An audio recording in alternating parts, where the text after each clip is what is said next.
Sometimes you just can't cope with the difficulties, and the only way you can tune in to find your center. There is no secret how to be. You have to trust. That's all. You have to open your heart completely. The conception I found for myself that I'm not me holding the sword, that sword holding myself was probably the best support I found. Hey guys, welcome to another episode of the Tokushikai Inside Look podcast. Today we're speaking with Elena West Sensei, originally from Russia and now living in England. West Sensei has been training for over 3 decades in Jodo, Iaido, Kendo, yoga, and is a certified massage therapist. I was really looking forward to this conversation as the topic, how budo helps you survive and thrive through personal loss, is so valuable to all of us, regardless of experience or rank. The interview blew away my expectations, and I'm sure you'll take away some important lessons around community, parenting, leadership, and overcoming adversity. Please enjoy this inspiring conversation with Elena West Sensei. Every person in my family somehow connected with the important time. For example, when my mom passed away, it was just 2 days before European Championship where I had to take my 4th dan Jodo exam and some dan Iaido exam. And later on, my brother passed away just the day before seminar where I had to teach also, and my father the same. So actually, I don't mind. We can talk about individuals or Maybe start by describing your relationship with that person first, so we have a little background and who that person was and why they were important to you. Yeah. Every time when I'm trying to talk about this, it's still a high degree. And I really thought that everything is settled down. I never been ashamed or afraid of camera or interview, but my weakness point probably to be very emotional in a lot of ways. And what I realized to looking at other people, the more stronger they are, the more weaker at some point. It's like a tree. If you're growing up, the branches grows up, the roots goes down. So it's a puzzle of one picture. And I think it's normal. You can't be absolutely perfect for something or for some reasons or for somebody. So this is experience, and I like the challenges. I personally, I do like challenges, and I'm trying to go through without doubts, without hiding myself. I don't want to go through this challenging again. So you just have to be in front and be natural. Like I said before, I lost 5 members of the family, and you can't choose this way. So you can't choose how to go through, or you don't know what you're expecting in the future. And the difficulty is appearing, and you have to deal with that. But how you will deal with that, it depends on you. So yeah, my mom passed away 2 days before the European Championship, and I didn't know before that she was ill. I realized it just months before. She didn't tell to anyone. She was a doctor. She was a really good doctor, and she was the head of department. And when I was a child, she lived in Germany and was a head of the hospital in Germany. So she was really strong, and she couldn't express herself also. We had a difficulty between because she hid everything what she got inside. She couldn't express easily, and she didn't talk about her emotional stuff. When I realized that she's ill, it was too late. It was too late. And my grandmother passed away just months before my mom, but she was about 90 already. It was kind of natural process. I grew up with her, with my grandmom, and she went through the Second World War, and she was an officer, was really, really strong and strict with me when I was a child. She used to say me, love with the eyes, when I became a mom. So she told me, don't touch your children too much. Don't hug them too much. And I was surprised. I couldn't understand this idea. Why do you think like that? And she said, the most strongest love is love with the eyes. I was thinking about this conception all this time, and still now. And I can't say that I'm following this conception. No, I'm not. I'm not. I probably took this conception to my heart, but I can't say that I can't not touch my child, and I can't not touch the people. I think it's the most powerful instrument, tools, by touching people. It's natural. But what she suggested by the time, I think it was difficult. But when I was a child, I always knew she loves me a lot. What I also realized that some people talking a lot and doing less. The words are so beautiful, but the action not supportive. And with my grandparents, I realized the less words, the more truth. So she could just look at me, and I already realized what it's about. It's kind of invisible dialogue. And sometimes her strict view is more harder than any strict words or punishment. I could punish myself by understanding what I'm doing wrong. And I was well behaved, but sometimes I could run away. I remember I ran away from the kindergarten. She found me eventually after maybe 6-7 hours. We came back home and she grabbed me my hair and punched me once, only once. And she said, "You'll remember this," very quietly, not shouting. And that's all. And she told me later that if you have misunderstanding with people or with your child, you have to solve it right now. Don't hold it, don't keep it, don't aggravate it. You have to deal it right now. And that's all, and love it after that. And you're doing this because you love it. So that was a really important lessons, and it's still with me. Express myself and deal with difficulties without running away. The time when my mom passed away, with only months different compared with my grandmother, I also had a divorce. I was going through this process. It wasn't really helpful, but I realized nothing I can change. I just have to go through this. And I remember I stopped teaching. I lived in Moscow by the time. I stopped teaching and I went back to my mom's place. It's a different town, different city. And I spent about a month with her. My daughter also was with me, and I didn't have any other support. So it was quite challenging time. Every day I had to find people who will look after my daughter and to go to the hospital. So it was like juggling between life and death. Because my daughter was so alive. She was like a little monkey, jumping all the time, always happy, singing her songs. And to see this beautiful, full of energy life, and to see another process, how my mom going to die. It's another completely different process, but also beautiful, extremely difficult, but beautiful, because it's probably the most important question, how we will go through this process. And you can't avoid it. So your mother was sick, but she was still taking care of your grandmother. Yeah, I realized she needed help, and I couldn't look after grandmother. It just wasn't possible. And I just came for a funeral, and months later for another funeral. So during this time, you knew that the European Championships was coming out. You knew you had a couple gradings. How was that going through your head? It was absolutely unbelievable, to be honest, because being on the funeral of my grandmother, I realized my mom ill and there is no way back. So this was only just one direction. And I realized, well, I remember a European team in Iaido and Jodo competition. So I have to prepare for Jodo competition and Iaido competition. At the same time, I thought, how I can deal with that? And I thought, okay, just don't think, just do what you have to do today. And I was teaching. So this really small gap, very short period of time when I had to take decision to stop practicing, preparing for competition and grading, and to go back to take care of my mom.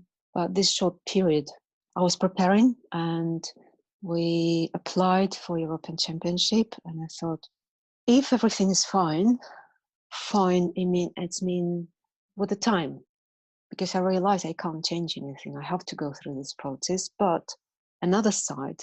We're still alive and we need to look to the future. So I can't stop and not doing anything, not practicing. I'm in love with budo, with my practice.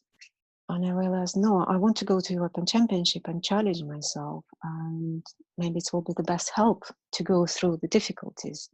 So that's probably was the best choice to apply.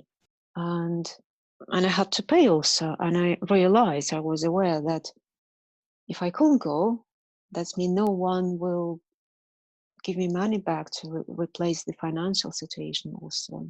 But I took my risk. I thought, whatever happened, if you believe in, I don't know, in ideas of the God or universe or something that you can't touch, something. What I realized that if she will be alive, I won't go. I just trust to universe, to the God. Whatever has happened. Were you representing the Russian team at the time? Yeah, I lived in Russia, so it was 2009. I don't remember I was a captain of the team or not. I don't think so. We took a competition on third dan level. Yeah, it was really good time. Yeah, just to go back to this point, when I signed for competition, I didn't know how I can manage. Will I go or not? That's mean the team could lose the member. I didn't know it would be possible to replace or somehow we didn't discuss about this. I couldn't realize that this happened before European Championship. It was really strange, maybe crazy, maybe mad time, and what's happened in my mind, because I wanted to be 100% with my mom and do whatever is possible to support her, and I wanted 100% to go to the European Championship. It was such a difficult combination in my mind, and I thought I'll trust to universe and what is the best for me and what is the best for my mother, and this happened natural process. So you felt like the decision was made for you. You didn't have to make a tough decision. She had passed away, so now you can 100% commit to Yes. championship. Yes. Yeah. It wasn't selfish, no. But like I said before, we're still alive and we have to be happy. And I'm sure that she wanted me to be happy also and to do what I really love to do. What was that experience like? Yeah, I didn't have time to practice. You see how I can manage, how I can prepare my mind. And the best way was to not think about past and not think about future. Just be now, right now and here, and do what you can. So probably technically I was good enough for this level. The problem was I had to keep my emotional balance. But to be active and be with the friends, be busy with people and enjoy the practice, enjoy this atmosphere you're passionate with, the budo practice, it was the best treatment for me. I even had a fighting spirit in the Iaido competition. I didn't know how it's happened. So nearly a week I've been away straight away after the funeral, and came back. I was a completely different person because my friends supported me and I was busy. I've been physically active. It was the best things to treat myself. Later on, to go through the workshops like trauma healing, it was one of the point conceptions to treat the trauma. You have to be physically active, and the best way also to be surrounded by people, friends. So, and I think European Championship, Jodo and Iaido competitions was great by the time I was there. It just naturally happens, think you God, or so I didn't plan, I didn't expect it. I even expected to not go if I should stay at home. So your grandmother, she was getting old, so it was kind of natural causes. Your mom was getting older too, but cancer is something you can't fight. Your brother's situation was... Yeah, when your parents passing away, probably I can't say it's more natural. It's probably only because they're older than you. So a few years later, about 5 years later, my youngest brother, he was only 30, he passed away also, and also from cancer. And I couldn't help. I couldn't help, and well, I did everything what was possible, and maybe it was too late. I don't know. It's difficult to analyze what I did wrong or what I didn't do enough for him. But it was the most traumatic, period. Obviously, because he's younger, he's your brother, and we had quite a big gap between, so nearly 13 years. When he was a child, I was about already 13 when he was born, and I was like a mom for him for a short period of time before I moved to university. So when it happened, I was here in England already, and he was such a strong boy, really strong character. He was physically very powerful also. He practiced lifting and arm wrestling and a lot of physical activities. He was a physical body personal instructor in the fitness gyms. So probably just 2 months before he passed away, he stopped communicating with me. I couldn't understand the reason. Maybe because he loved me so much, he didn't want it to bother me and make a lot of pain. I don't know. And I couldn't spend time with him also because it was a school time period and I couldn't leave my daughter. So if to go there to spend time with him, you never know how long you have to be there, half a year, because it's a process. It's a long process passing away. You don't know it will be tomorrow or maybe a year later. So I couldn't go. I was juggling again between my daughter and my brother. Emotionally, it was extremely difficult because you're blaming yourself that you can't do, and you're like stuck in the box. Extremely difficult. So he stopped communicating by phone and didn't answer to any of my messages or phone calls. But I kept sending my support because I didn't know what else I can do. And he already been aware what's going on. I also knew, what can you say? Don't worry, everything will be fine. No, it's cruel. He knew what's going on. You know, in this difficult situation, I don't know what is the most difficult for people who actually going through this process or for other people who's around. Because recently I spoke with my friend. She's also going through the same process. She has a cancer. And she said, oh, please don't be too sympathetic to me because I'm a fighter at this moment. I'm fighting. I know what's going on and I'm using my strengths and I feel really positive. And I saw the same with my mother and with my brother, but the people around, they feel useless. When your brother found out, it was already too late, or was this more of it gradually got worse? No, it wasn't too late. It was treatable and he went through some process. And after that, he said, that's enough. I don't want to do anything. I don't want to have any chemotherapy.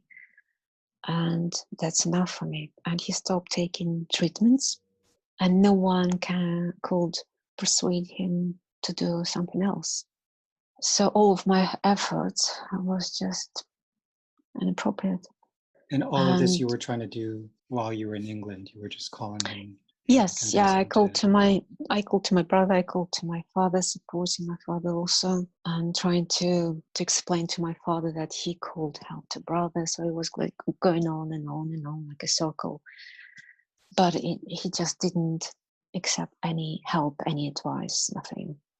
And I saw him in August when we went for holidays, and I realized it's too late. It was too late. When I came back from Russia to England in September, school started.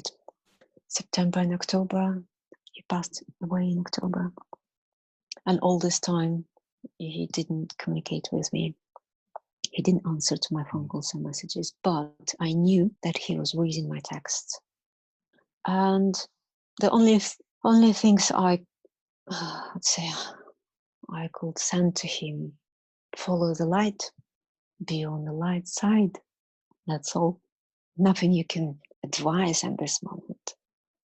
You can't say sleep well, everything will be fine. You can't say, oh, take these tablets, you'll be fine. You can't say anything. It's not treatable and he's not accepting anything. You just say, I love you and be on the light side. The day before he passed away, he sent me a text. And I realized he read every messages and he took these messages, he accepted everything what I sent. My dad was with him at this time in the hospital. So when the ambulance brought him to the hospital, he says, oh, please, can I stay? The window is lighter, it's much more lighter there. And the last hour, he asked my dad, switch off the light. He said, it's too bright here. He switched off the light and he kept talking my name because he was unconscious already. And he says, Elena, it's so bright here. It's very light. I want to sleep.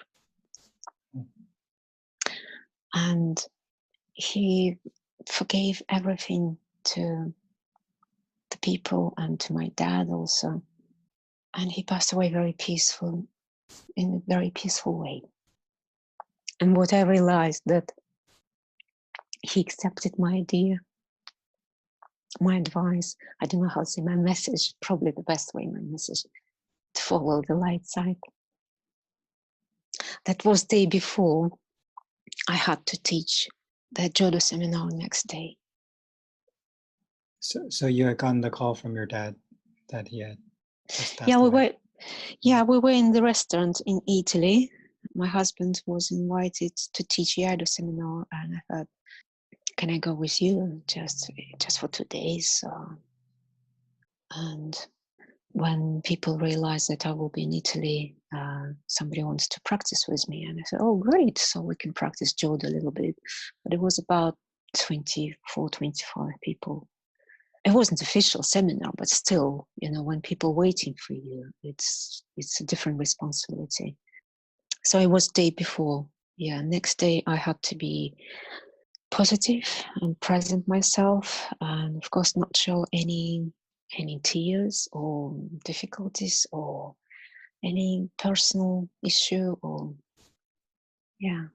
Was there a way you prepared? Was it just like taking deep breaths every so often, taking time for yourself, or you just again forgot everything about the past and the future? And what I realized, I forgot to tell you that going through the difficulties and through the funeral of my grandma and mom, I realized that it's not me holding the sword. If to talk about sword as a symbolic weapon, like a weapon, it doesn't have to be sword. It might be a jaw. It might be another weapon you're using for your practice. The sword was holding me. The weapon giving the best support. Your practice, your passion, your belief. Yes, for me, to go to the dojo was the way to go to a completely different environment, a different world, where I can stay right now and here and forget about difficulties and be in love with what I really want to do. And the conception I found for myself that I'm not me holding the sword, that sword holding myself, it was probably the best support I found it. Honestly, we are human. We still, it's like wave going up and down. It was a gap. It was a short time to be strong, really strong, and also because it's responsibility in front of people, to not show your weakness, to be absolutely full of energy, full of presence, and to teach, to share with people what you really like to do. But later, to be honest, I was going down again, but not for the long time, but not for the long periods of time. But yes, of course, we're still I couldn't stop myself to not thinking about family and brothers. So it was time like going up and down, up and down. But the more I practiced, the more easy it was. So it was another treatment for me and another experience how to go through and to be not able to stuck for the long period of time when people got depressed and they couldn't find a reason how to be alive or to make a new target. So the main point about this conversation that you have to go through these difficulties, but you have to look forward to find a new reason, to find new targets, and to be happy. It sounds like it is meant to be that the Iaido Jodo events happen so closely after the loss and that they are exactly what you needed to go through that period. Because not only the people that support you, but the people that you have to support, which also gives you strength. And Yes. then because budo is this never-ending journey and target, exactly. it's not something that you can feel like, okay, I achieved this and then I'm done. Yeah, exactly. And the one of the best support also I had during my European Championship when my mom passed away, it was a letter from my teacher, from Iaido Sensei. I received this letter through other sensei from Japan, and when I opened this letter, I couldn't expect it that it will be written in Russian. Obviously, Iaido Sensei doesn't know Russian language, but she knew what's going on. She supported all this time by messages and letters, and she prepared a letter. She spent the time to find the best words as a teacher, as a mom, and as a friend. It was really a heart-touching letter, so it was one of the best. And I know that she can surprise me a lot. She always surprises me, actually, and it was probably the best example for me. I actually decided to become a mom because of Iaido Sensei, to be honest. When I visited her in 2005, first time, I realized, wow, it's probably my dream to have such a high rank, to have a family, 2 children, be mom, be friend, be sister, and be wife, and be so enjoyable and happy and really, really happy person. And I thought it's what it should be. It's what it was the best example for me. The other topic was the Boodle family. I don't know if you want to talk about your father, or we could just go straight into your I family. can talk quickly about father. It was my father passed away last year before 6 downgrading. Again, it's like somebody chose the right time, or maybe not right time, maybe wrong time, but the right time to challenge myself again. And it was so suddenly. I didn't know anything what's going on, and I couldn't go there for other reasons, for documents. I couldn't go with my passport. My passport was at the office center. I waited for my passport, and I went to European Championship later instead of to go there for funeral and spend time with friends and people who supported him and to solve other problems. And I was preparing for 6th downgrading. Of course, I was training a lot, preparing, but emotionally I wasn't balanced. Not at all. I was too powerful, and I didn't pass. Looking back, I'm not regretting because I had the time to really just think about what's going on and come down and practice again, but slightly in a different way. So it's not depend only techniques. You have to build your center. And if you're not keeping your center, your balance, you can't go through the very narrow gap. And the higher you're going, achieving 6 downs, 7 downs, the more difficult it became. So it should be natural. Everybody talking about, every sensei talking about, it should be natural. But what does it mean? It's difficult to understand. So when life challenging you, when life examining you, you understanding what is natural, how any challenging affecting your techniques, how can the challenge affect your techniques. So it was extremely difficult, but I'm not regretting. So I went back and went through the process. I went to Japan in January to practice with Sensei and took another challenge to pass. And this time I was much better, not just technically, I'm not talking about techniques, emotionally and I have to say spiritually, or much better balanced also. I lost the idea I have to pass or I can't lose it. So I lost the idea to be a loser or winner.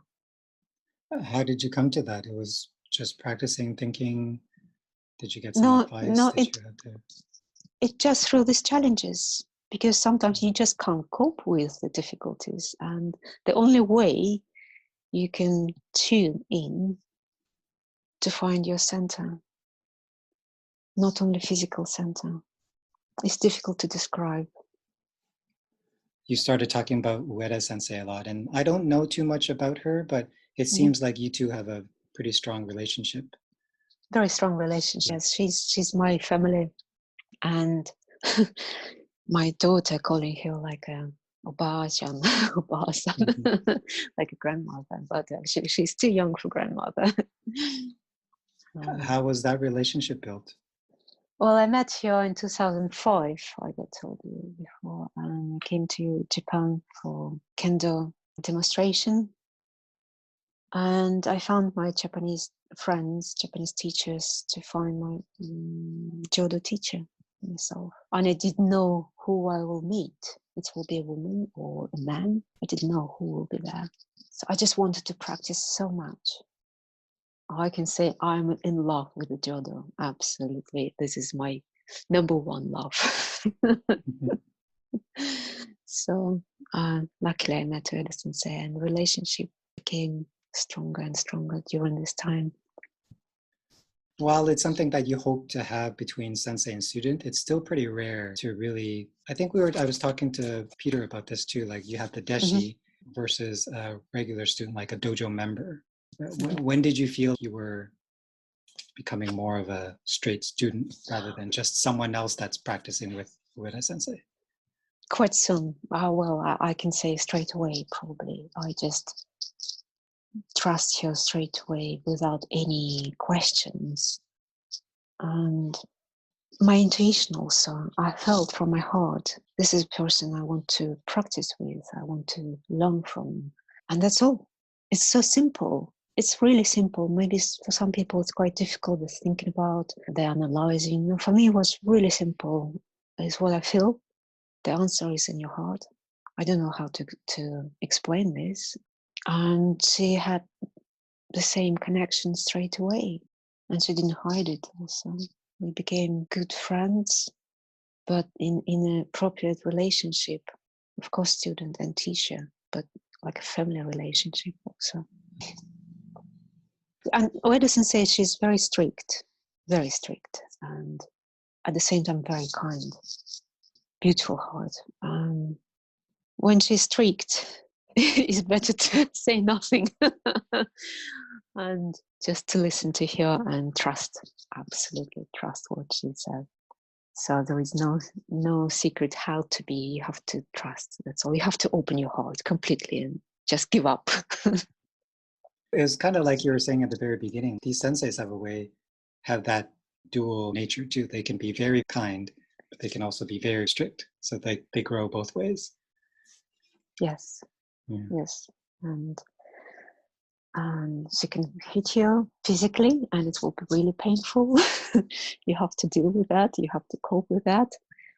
But what she wants to be you better, and she probably see your quality and what you can do, what you're able to do. So you have to trust.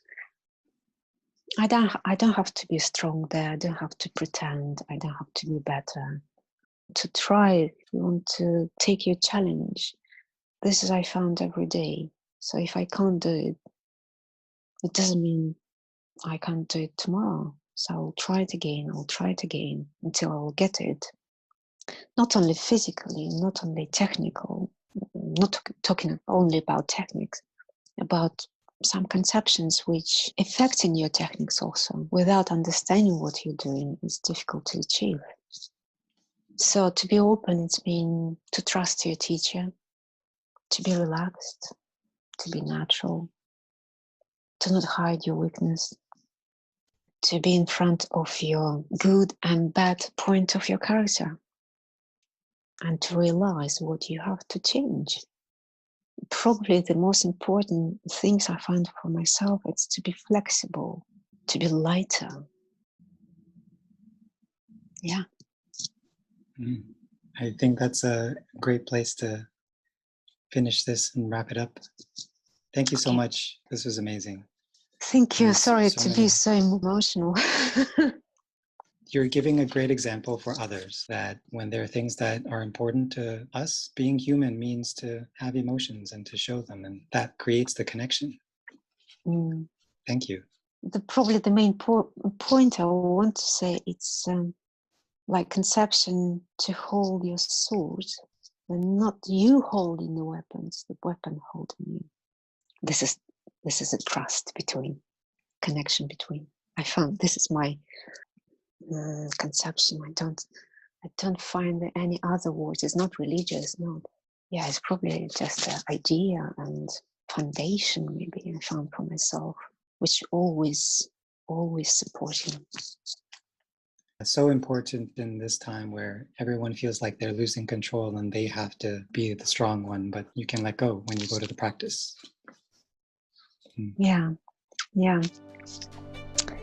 Thank you for your patience also. It wasn't easy for me. It wasn't easy, no. And of course we could talk about any other subjects, but everything will come to the same point, I think, to go through the difficulties, because whatever you do, you're still struggling with the challenges, and how you will go through these challenges, it depends on you. For example, I do practice Jodo and Iaido, maybe other people practice something else. So everybody will find their passion. Yeah. Okay. Thank you so much. And I'll Thank you. see you on Monday. See you on Monday. Okay. Thank you, Patrick. Thank you. Okay, bye. Hey guys, I hope you enjoyed that episode because we have a lot more exciting interviews and resources to help you explore the world of martial arts. To get the latest on what we're up to at Tokushikai Canada, subscribe to our newsletter at subscribe.tokushikai.ca and find us on Facebook and Instagram at tokushikai.canada. Until next time, thanks for listening.